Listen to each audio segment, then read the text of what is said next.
And we're back for part 2 of this Big 162 semi-live MTT video. So, just going to pick up where we left off, obviously. Elio just won that pot with the Jack High flush. We went over the hand in the last video. If you haven't watched the first part, I would suggest so, just as I give a few reads on these guys and a general kind of strategy for this final table. And we're going to continue onwards with the footage. So, let's see how we do.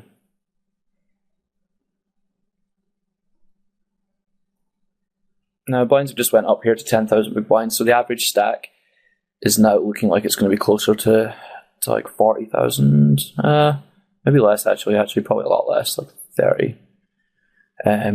So it's going to be a lot. Oh, there you go. It's on the top. Whole poker tracker has got it in the top left for me there, so it's 288. So it's 1 AM here, so I'm going to use a little bit of tiredness as my math fail excuse there. Elio opened there, and we just folded 9-10 off. I think I would rather defend there, but we're going to try and put some pressure on Jonaj here. He has, especially with a guy with 4 big blinds, we're just going to open any 2 from the small blind pretty much as we have him covered. Go from there.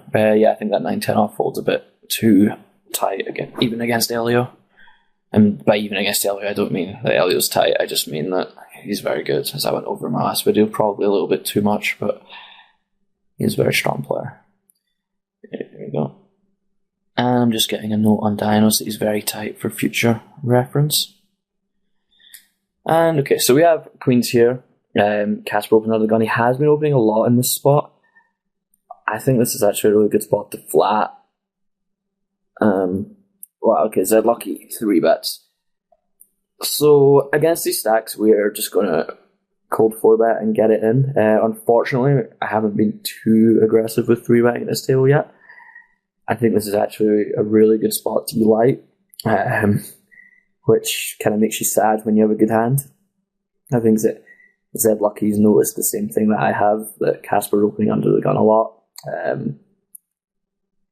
And could be coming after him here a good amount, so I think this would be a really good spot to be light.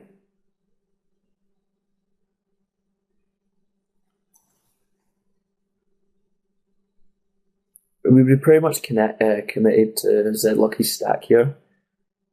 So when we're light, we would need to use hands that are going to have some kind of equity against his 5-bet shove range. And by some kind of equity, I mean, if we're going to use bluffing hands, we want to have something that does okay against what's going to be a pretty tight get it in range. So we might want to have like small pocket pairs and things like that in our bluff range that can sometimes be flipping when we call it off, or like Jack 10 suited and things like that, because we're going to be getting well over 2-1 against Ed Lucky's shove, so we're going to have to call. And we don't want to be having to call it off with Queen 3 off or anything like that. So that's a spot where our bluffing hand definitely does matter, as we're going to have to go with it against Zed Lucky. We can fold to Casper, which is fine. Just about with trash hands, but with Zed Lucky we can't. So.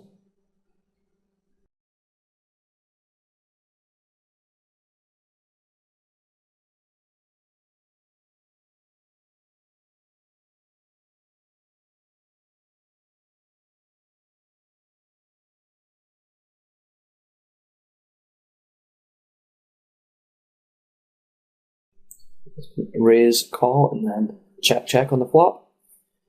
Bet by Casper and a call by Zed Lucky. It's just somewhat strange. Zed Lucky, can't imagine having too many aces. He can have like wheel aces and things.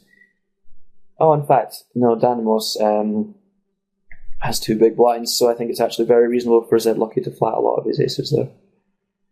And he has 9 aces suited, actually. He did check back on the flop, so